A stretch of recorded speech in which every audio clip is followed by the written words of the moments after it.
Hello students, आज अपने पढ़ेंगे क्लास 10th का पहला लेसन भोजन एवं मानव स्वास्थ्य। अब इसमें अपने पढ़ेंगे संतुलित भोजन।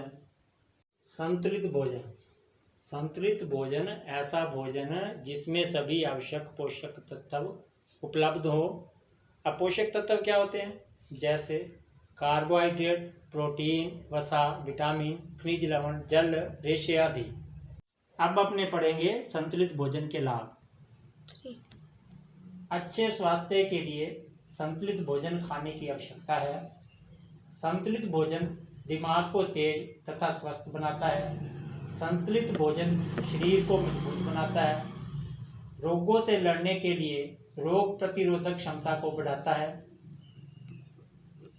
अभी हमने पढ़ा था संतुलित भोजन और संतुलित भोजन के लाभ, और अब हम पढ़ेंगे असंतुलित भोजन और कुपोषण। असंतुलित भोजन वह भोजन जिसमें किसी भी पोषक तत्व की कमी हो तो असंतुलित भोजन कहलाता है। कुपोषण लंबे समय तक जब पोषण का मतलब यानी भोजन में किसी एक या एक से अधिक पोषक तत्वों की कमी हो तो इसे हम कुपोषण कहते हैं। कुपोषण के प्रकार पढ़ेंगे। अब कुपोषण में कौन कौन से प्रकार है? एक तो पहले है प्रोटीन कुपोषण है, फिर विटामिन कुपोषण, फिर अपने खनिज कुपोषण। ये 3 प्रकार पढ़ेंगे। सबसे पहले अपने पढ़ते हैं प्रोटीन कुपोषण। प्रोटीन कुपोषण का अधिकतर प्रभाव छोटे बच्चे और गर्भवती महिलाओं पर पड़ता है। प्रोटीन कुपोषण अब कहते किसे हैं? प्रोटीन कुपोषण यानी कि भोजन में प्रोटीन की पर्याप्त मात्रा न होने पर होने वाले कुपोषण को प्रोटीन कुपोषण कहते हैं। प्रोटीन की कमी से होने वाले रोग, 2 रोग हैं जो अपने पढ़ेंगे इसमें। एक तो क्वाशियोर है और दूसरा है मैरिस्मस रोग। क्वाशियोर रोग जो है ये प्रोटीन की कमी से होता है, और मैरिस्मस जो रोग है इसमें क्या होता है कि प्रोटीन के साथ साथ ऊर्जा की भी कमी आ जाती है। अब हम पढ़ेंगे क्वाशियोर और मैरिस्मस रोग के लक्षण। क्वाशियोर रोग के लक्षण, पहला है इसमें बच्चे का पेट फूल जाता है। दूसरा है उसे भूख कम लगती है। तीसरा है स्वभाव चिड़चिड़ा हो जाता है। चौथा, त्वचा जो है पीली, शुष्क, काली, धब्बेदार होकर फटने लगती है। अब है मैरिस्मस रोग के लक्षण। ये बिल्कुल ही क्वाशियोर रोग से उल्टे हैं। इसमें है शरीर सूखकर दुर्बल यानी कि कमजोर हो जाता है। आंखें कांतिहीन का मतलब है आंखों की जो चमक है वो समाप्त हो जाती है एवं अंदर धस जाती है। अभी अपने प्रोटीन कुपोषण के बारे में पढ़ा था। अब अपने पढ़ेंगे विटामिन कुपोषण। विटामिन कुपोषण में अपने विटामिन कुपोषण में विटामिन के प्रकार पढ़ेंगे और विटामिन के जो वैज्ञानिक नाम है वो पढ़ेंगे, और इससे होने वाले रोग और उसके लक्षणों के बारे में अब अपने विटामिन कुपोषण में पढ़ेंगे। विटामिन होते क्या हैं? अल्प मात्रा में चाहिए, छोटी सी मात्रा होती है, लेकिन ये हमारे शरीर के लिए बहुत आवश्यक होते हैं।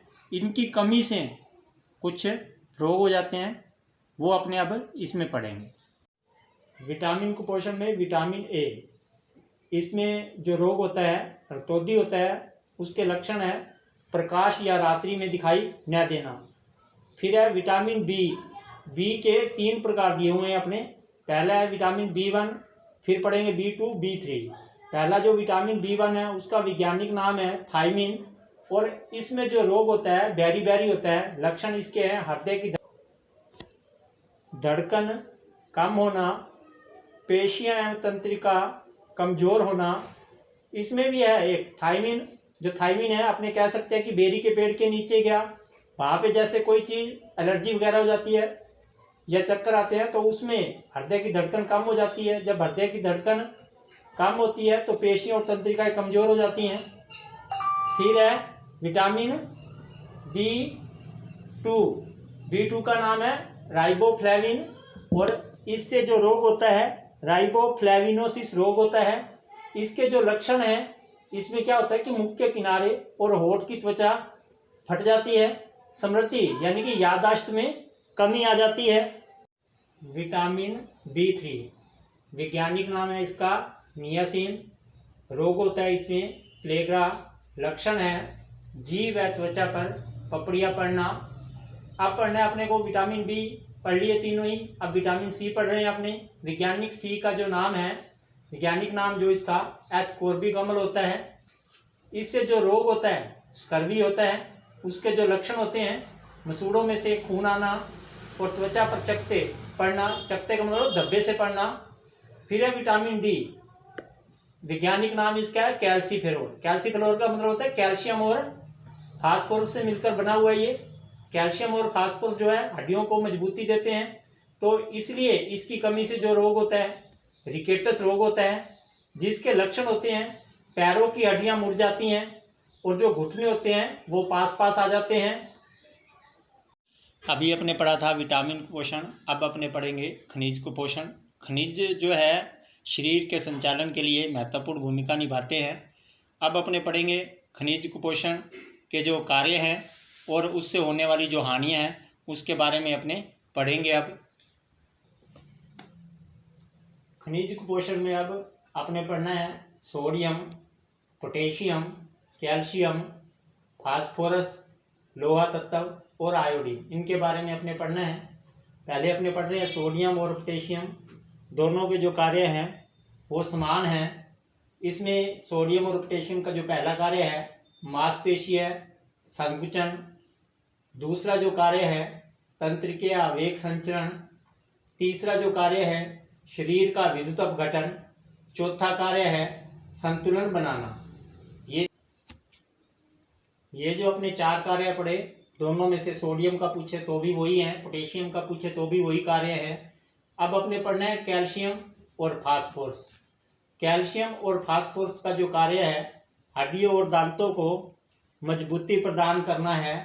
और इसके बाद है लोहा तत्व। लोहा तत्व का जो कार्य है रुधिर में हीमोग्लोबिन का निर्माण करना है और साथ में दूसरा जो कार्य है उत्तक ऑक्सीकरण करना होता है।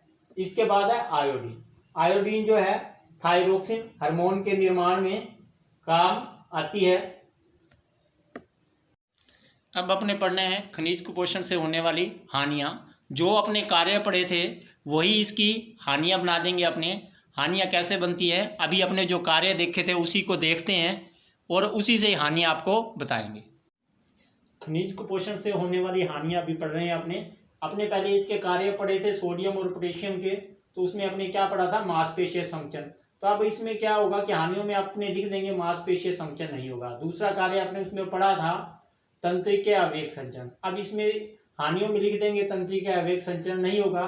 तीसरा शरीर का विद्युत अपघटन नहीं होगा।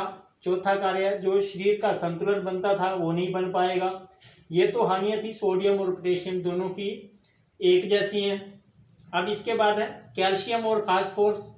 कैल्शियम और फास्फोरस में अपने पढ़ा था हड्डियां और दांतों को मजबूती प्रदान करता है। और अब इसमें यदि कमी आएगी तो हड्डियां और दांत कमजोर हो जाएंगे। इसके अलावा इसमें एक कैल्शियम और फास्फोरस विटामिन डी में पढ़ा था। विटामिन डी से जो रिकेटस रोग हो जाता है उसके बारे में भी लिख सकते हैं, क्योंकि उसमें भी पैरों की हड्डियां मुड़ जाती हैं, घुटने पास पास आ जाते हैं। इसके बाद अपने पढ़ा लोहा तत्व। लोहा तत्व जो है अपने पढ़ा था रुधिर में हीमोग्लोबिन का निर्माण का कार्य करता है और उत्तक का ऑक्सीकरण करता है। यदि लोहा तत्व की कमी आएगी तो रुधिर में हीमोग्लोबिन का निर्माण नहीं होगा। फलस्वरूप जब निर्माण नहीं होगा तो इसमें रक्तहीनता या सिकिल सेल एनीमिया रोग हो जाएगा, जिससे अपनी जो त्वचा या चेहरा है पीला पड़ जाता है। इसके बाद अपने पढ़ा था आयोडीन। आयोडीन में पढ़ा था थायरोक्सिन हार्मोन का निर्माण करता है। ये एक थायराइड ग्रंथि होती है। थायराइड ग्रंथि से थायरोक्सिन हार्मोन निकलता है। उस हार्मोन के निर्माण के लिए आयोडीन की आवश्यकता होती है। यदि अब आयोडीन की कमी आएगी तो ग्रंथि से थायरोक्सिन हार्मोन का निर्माण नहीं होगा। जब थायरोक्सिन हार्मोन का निर्माण नहीं होगा, फलस्वरूप गलगड़ या घेंगा रोग हो जाएगा, जिससे गले में एक गांठ सी बन जाती है।